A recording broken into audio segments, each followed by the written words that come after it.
Database questions are 15% of your SAA-C03 exam. Most candidates fail these because they can't decide between RDS, Aurora, and DynamoDB under pressure.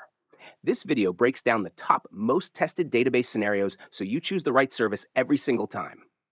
Let's go. A petroleum company has a legacy application which currently uses on-premises Oracle database and need to migrate it to AWS. Which AWS database can be used to achieve this migration? The options are A. Amazon Redshift, B. Amazon DynamoDB, C. Amazon Elasticache, D. Amazon RDS. This question is about finding a like-for-like replacement for an on-premises Oracle database in AWS. You need a managed database service that supports Oracle workloads and maintains compatibility with the existing application. The correct answer is D. Amazon RDS. Why option D is correct? Amazon RDS, Relational Database Service for Oracle, is specifically designed to host Oracle databases in the AWS cloud while maintaining full Oracle compatibility. RDS for Oracle supports all major Oracle editions, including Enterprise Edition, Standard Edition, Express Edition, and Personal Edition. You can migrate your on-premises Oracle database to RDS using multiple proven methods. AWS Database Migration Service, DMS, for minimal downtime migrations with change data capture, CDC, Oracle Data Pump for export-import operations, or native Oracle tools like RMAN. RDS eliminates the operational burden by automatically handling backups, patching, monitoring, scaling, and high availability, while your application continues using the same Oracle SQL, PLS SQL, and database features it relied on before. RDS for Oracle supports databases up to 64 TB and offers both bring your own license, BOL, and license included options. Why the others are wrong? Option A, Redshift, is incorrect because Redshift is a data warehouse optimized for analytics and OLAP workloads, not a transactional database replacement. It's for running complex queries on massive data sets, not running legacy applications. Option B, DynamoDB, is incorrect because DynamoDB is a NoSQL key-value document database with a completely different data model than Oracle. Your Oracle application wouldn't be compatible without a complete rewrite. Option C, Elasticache, is incorrect because Elasticache is an in-memory caching service, memcached Redis, not a database. It's used to speed up applications, not replace relational databases. Quick takeaway. Memory tip. Oracle to RDS equals same restaurant, new location. When migrating Oracle databases to AWS, always choose Amazon RDS for Oracle to maintain compatibility. Remember, RDS equals managed relational databases, supports Oracle like PostgreSQL, SQL Server, MariaDB. Redshift equals analytics warehouse. DynamoDB equals null. Elasticache, caching. For Oracle migrations, RDS is the only correct answer that preserves your application functionality. If this video is helping you, support us by hitting the like button, and don't forget to subscribe for more content like this. You are solutions architect in a governmental bank, which currently has online transaction processing application and performs heavy read and write queries on Amazon RDS database. The operation team noticed throughput issues with the application. Which improvement can be done for the primary database to enhance the performance? The options are A. Run select queries for recent data to read replica. B. Change standby replication mode from sync to async. C. Run update queries on read replica D. Run select queries for stale data on read replica. This question focuses specifically on improving the primary database's write performance when facing throughput issues with heavy read and write operations. The key phrase is improvement for the primary database, not just offloading reads, but actually speeding up the primary's processing capability. The correct answer is B. Change standby replication mode from sync to async. Why option B is correct? This directly addresses the primary database's write throughput bottleneck. In multi-AZ RDS deployments, synchronous replication requires the primary instance to wait for acknowledgement from the standby instance before completing each write transaction. This waiting period adds latency to every insert, update, and delete operation, especially problematic for OLTP applications with heavy write workloads. By changing from synchronous to asynchronous replication, the primary database no longer waits for standby confirmation and can immediately continue processing the next transaction. This significantly reduces write latency and improves overall throughput on the primary database. The trade-off is potential data loss during failover, measured in seconds. But the performance gain for write-heavy workloads can be substantial.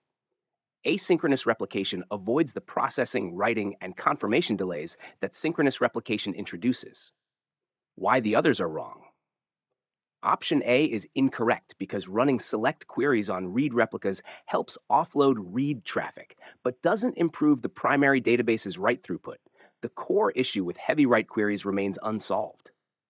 Option C is incorrect because read replicas are read-only by design. You absolutely cannot run update, insert, or delete queries on them. They only accept select statements. Option D is incorrect for the same reason as option A. Offloading reads doesn't address write throughput issues on the primary database, and stale data queries don't provide any additional performance benefit to the primary. Quick takeaway. Memory tip. Sync equals safe but slow. Async equals fast but risky. Synchronous replication waits for confirmation. Slower writes, zero data loss. Asynchronous replication doesn't wait. Faster writes, potential small data loss. For primary database write performance issues, reducing replication overhead is key.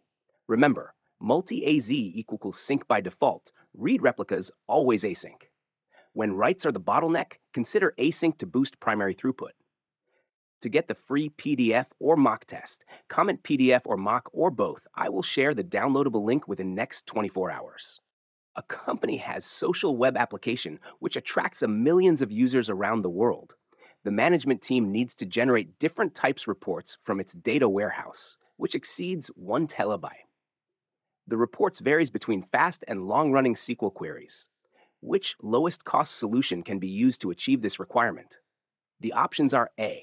Configure replication between Amazon Elasticache and Amazon Redshift. For fast reports, run it on Amazon Elasticache, and for long-running reports, run it on Amazon Redshift. B. Configure replication between Amazon RDS and Amazon Redshift. For fast reports, run it on Amazon RDS, and for long-running reports, run it on Amazon Redshift. C. Use multi-Amazon Lambda functions to handle each type of report. The Lambda function will use Amazon Redshift to retrieve the data. D. Enable Amazon Redshift Workload Management, WLM, to run both types of reports on Amazon Redshift. This question tests your understanding of cost optimization when dealing with mixed workload types, fast and long-running queries on large data warehouses. The keyword is lowest cost solution. You need to handle both query types without duplicating infrastructure or adding unnecessary services. The correct answer is D. Enable Amazon Redshift Workload Management, WLM, to run both types of reports on Amazon Redshift. Why option D is correct? Amazon Redshift Workload Management, WLM, is specifically designed to handle mixed workloads with varying query complexity within a single Redshift cluster, making it the most cost-effective solution. WLM allows you to create multiple query queues with different priorities, memory allocations, and concurrency levels. For example, you can create a fast queue with high priority and low concurrency for short analytical queries, and a long-running queue with more memory and lower priority for complex reports.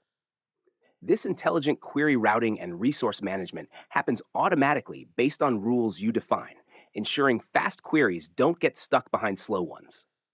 Most importantly, you're only paying for one Redshift cluster instead of multiple services, and WLM is a built-in feature with no additional charges. Redshift is already optimized for data warehouse workloads at petabyte scale with columnar storage and massively parallel processing, MPP architecture, making it ideal for both query types. Why the others are wrong? Option A is incorrect because this would require you to pay for both Elasticache clusters and Redshift clusters, plus the complexity and cost of managing continuous data replication between them. Elasticache pricing is based on node hours and memory, which adds significant cost on top of Redshift. Additionally, Elasticache is an in-memory cache, not a query engine, so you'd need complex logic to determine which queries go where. Option B is incorrect for the same reason. Running both RDS and Redshift doubles your infrastructure costs. Plus, you'd pay for ongoing replication and storage in two places. RDS is designed for transactional workloads, OLTP, not analytical queries on 1+TB data warehouses. Option C is incorrect because adding Lambda functions introduces additional compute costs, complexity, and potential timeout issues. Lambda has a 15-minute maximum execution time. Lambda would just be an unnecessary middleman adding cost without solving the workload separation problem. You'd still need a solution within Redshift itself. Quick takeaway. Memory tip. WLM equals one warehouse, multiple lanes. When you see mixed workload types, fast plus slow queries, plus data warehouse, lowest cost, choose Redshift WLM. Remember, multiple services equals multiple bills, Elasticache Redshift or RDS Redshift, versus WLM equals one cluster, smart routing, zero extra cost. Don't pay for two services when one properly configured service can do the job. WLM is Redshift's built-in traffic cop for query optimization. A telecom company is designing a call management application, which will be integrated with fully managed, scalable, durable database with flexible schema. Which database service should the solutions architect use to meet these requirements? The options are Amazon DynamoDB, B, Amazon Redshift, C, Amazon S3, D, Amazon Aurora. This question tests whether you can identify the database that meets all four requirements together: fully managed, scalable, durable, and flexible schema. The critical keyword is flexible schema. This immediately points toward NoSQL databases, not relational ones. The correct answer is A, Amazon DynamoDB. Why option A is correct? Amazon DynamoDB perfectly matches all four requirements specified in the question. First, it's fully managed. AWS handles all database administration, including provisioning, patching, backups, and monitoring, without any manual intervention. Second, it's highly scalable. DynamoDB handles up to 10 trillion requests per day and more than 20 million requests per second, automatically scaling up or down based on demand without downtime. Third, it's extremely durable. Every piece of data is automatically replicated across multiple physical nodes in different availability zones with built-in high availability. Fourth, and most importantly, DynamoDB offers a flexible schema because it's a NoSQL database supporting both document and key value data models. You only need to define a partition key and optionally a sort key. You can add new attributes to items without defining them upfront or modifying table structures. This flexibility is perfect for call management applications where different call types may have different metadata requirements. Why the others are wrong? Option B, Redshift, is incorrect because Redshift is a data warehouse optimized for analytics and OLAP workloads with massive datasets. It's not designed for operational applications like call management that need fast transactional reads-writes. Option C, S3, is incorrect because S3 is an object storage service for files and backups, not a database. You can't run queries or manage application data with S3 alone. Option D, Aurora, is incorrect because while Aurora is fully managed, scalable, and durable, it's a relational database that requires fixed table schemas with predefined columns. Aurora requires you to define every attribute up front and use alter table commands to add new fields. It doesn't have flexible schema like NoSQL databases. Quick takeaway, memory tip. Flexible schema equals NoSQL equals DynamoDB. When you see flexible schema in an AWS question, immediately think DynamoDB. Remember the key difference. Aurora equals fixed schema, relational, versus DynamoDB, flexible schema, NoSQL. For call management, telecom, IoT, or any app needing to store varying data structures, choose DynamoDB. Schema flexibility plus millisecond latency plus infinite scale equals DynamoDB wins. Which management interface can be used to create, manage, and delete Amazon Redshift clusters via list of commands?